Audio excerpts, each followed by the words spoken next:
What up, YouTube? It's your boy Jerome, and I'm here tonight with the review for Love and Hip Hop New York. This is season 9. This is episode number 9, and it's titled Sour Grapes. So, without further ado, we are going to get started with the video.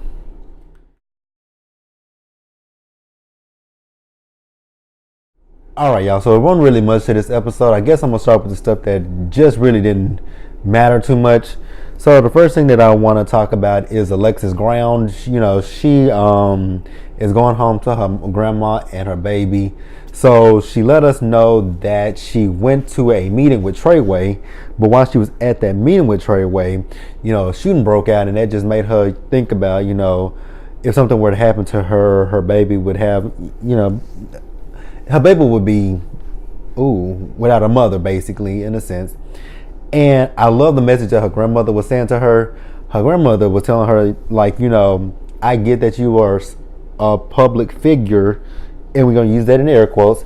And you always putting out where you're located, and that puts a target on your back, which I definitely 100% agree with her grandmother, because you see that so much with celebrities and people just in regular life, like on Facebook, Twitter, Instagram. They always tagging themselves places, and I'm like, why do you always feel the need to tag yourself wherever you are? It's okay to post on social media stuff about what you're doing, but I think sometimes I think in this climate of social media, I think we share too much. However, I don't believe in that philosophy. When I go out with my friends, yes, I will sometimes Snapchat some stuff. Like if we go to a bar or whatnot, I will take a photo of my drink. But I'll do the filters. But I never once in my Snapchats try to pinpoint exactly where I am, so that nobody can be like, oh, I know where you are. You here, you there, and then they try to show up on me. So I definitely agreed with what her grandmother said. Like, it's just crazy. It's crazy because you don't know what people are capable of in this day, age, and climate. So I definitely 100% agree with her grandmother. Okay, so with this segment, basically what it is all the stuff that really just wasn't very much important to the episode. So we had this scene with Kimbella and Mike Tyson Jr. And she's happy to have him home, but his mother is still his custodial, whatever she is to him. I hate to talk about people's mamas, but my God, before they put that woman on camera, couldn't they have gotten her a wig that covered up her, just covered up right here, because she ain't got nobody's edges, because that slick back hair with the ponytail, it wasn't nothing wrong with it, but it's just the fact that she had no edges right around here, and I didn't want to talk, but she didn't have any edges. And then I'm sitting there looking at Kimbella and Juelz, and I'm just like, Kimbella, you finna try to sit here and fuck your dude in front of his mama? Like, okay, like, ugh. But that was pretty much it for this segment. Like I said, it just really wasn't much to it.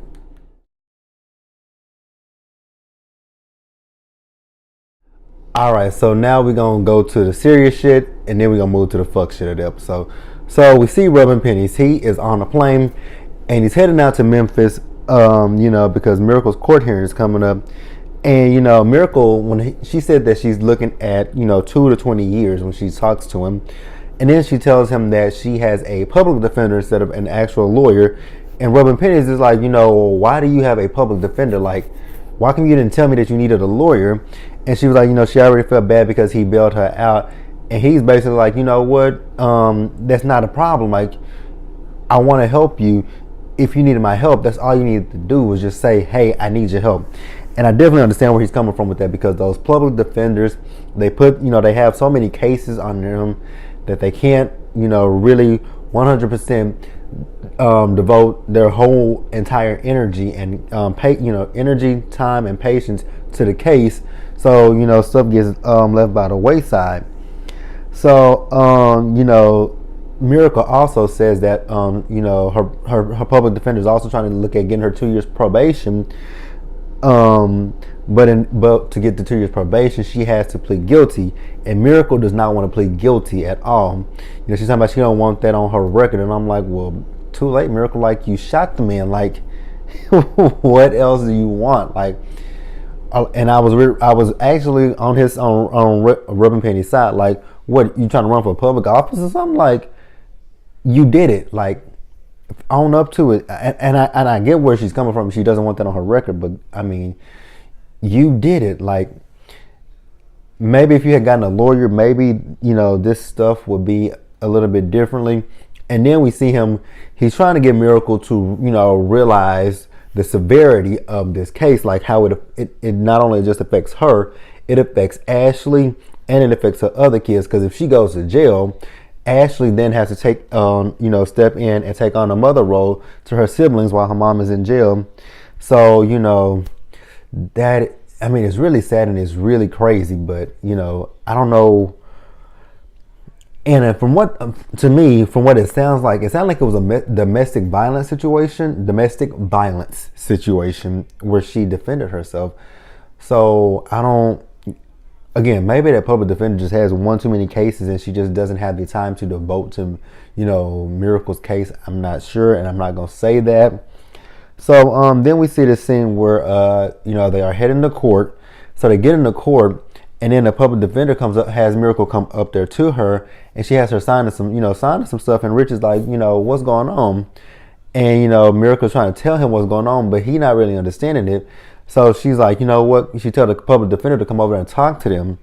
So the public defender starts talking to them, and basically the public defender tells them that there is no deal whatsoever, that, the judge is not trying to hear anything. All the judge wants is jail time at this point, and for Miracle to plead guilty. And I'm just like, so where did Miracle get this in her head that this, there was a plea deal? I'm just trying to figure out if maybe Miracle heard something completely different than what the public defender was saying, or if the public defender was telling her something, but she told her something that she just couldn't, bring to fruition. So I'm really confused about that. So then they leave the courtroom, and once again, Ruben Penny, he's just trying to make Miracle see how serious this situation is, that they don't want to give you a plea deal. They want jail time from you. And then she just breaks down and starts crying. And I really, really felt bad for her, because this is her first time ever doing something, and now it's to this magnitude where she has to go to court, she has to go to trial, she has to either plead guilty to something that was self-defense. So I really 100% felt bad for Miracle. All right, y'all. So next we had this scene. I think this is where the episode actually started. So we had Jonathan. He was going to get Botox and fillers. I'm like, oh God. I don't understand why people do that, but I'm not judging nobody that do it. It ain't for me. So we see Mariah Lynn, and we see Sydney Starr come.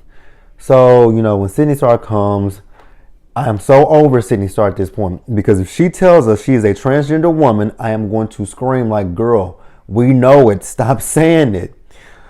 Oh my gosh, she's driving me crazy with this transgender woman shit. So, then they start talking about the whole Nia Lee thing. So, in a nutshell, Sydney Starr felt offended by Nia Lee, giving her the dresses, telling her about, her look. But I'm so sorry.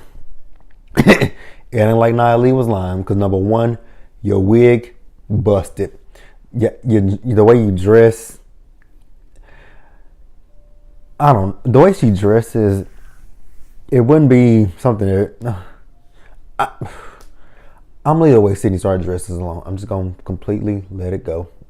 I'm not even gonna mention it.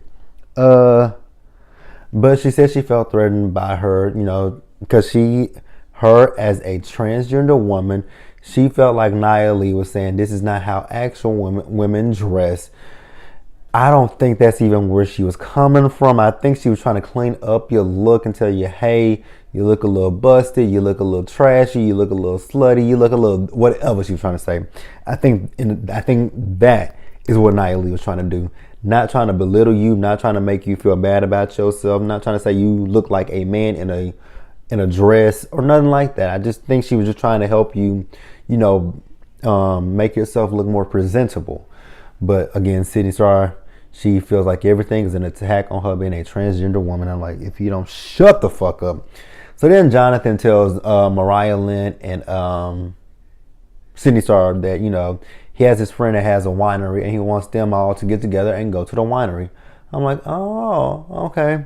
We're going to take the ratchetness to the winery. Oh, okay, Mom. Okay, so the day of the winery, we see the, you know, everybody, they are heading to the winery. So we have two separate cars. In one car, we got Jonathan, Mariah Lynn, and Nia Lee. And, you know, Nia Lee is like, who's all coming? And, you know, Jonathan tells her, she's like, did you invite Sydney Star?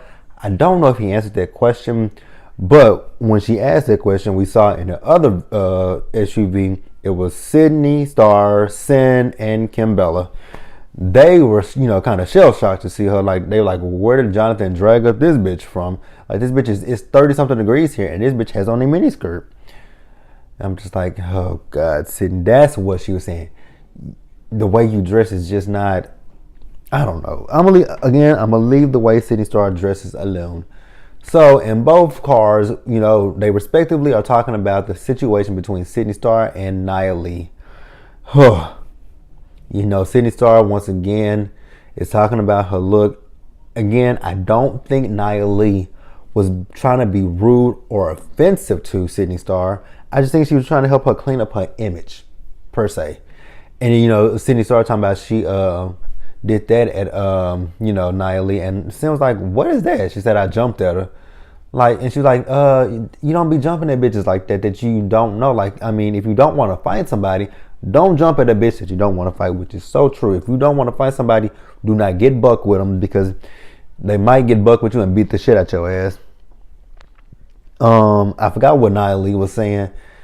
Oh, well, I know what Nia Lee was saying. Nia Lee was like, Sydney Star, when it came down to it, she was testing her gangster. I'm like, okay, whatever. Don't give a fuck. So, you know, they all finally make it to the winery. And, you know, once they get there, Sydney Star sees Nia Lee. And, you know, she's like, we all should bond with one another. But Nia is not here for that, however. And, you know, she's like, can I have a conversation with him? So they talk and have a conversation, and, you know, Sydney wants to hug Nia, and, you know, Nia's like, pump your brakes. We're not there, but, you know what, if the day gets better, we can see, but we ain't there yet.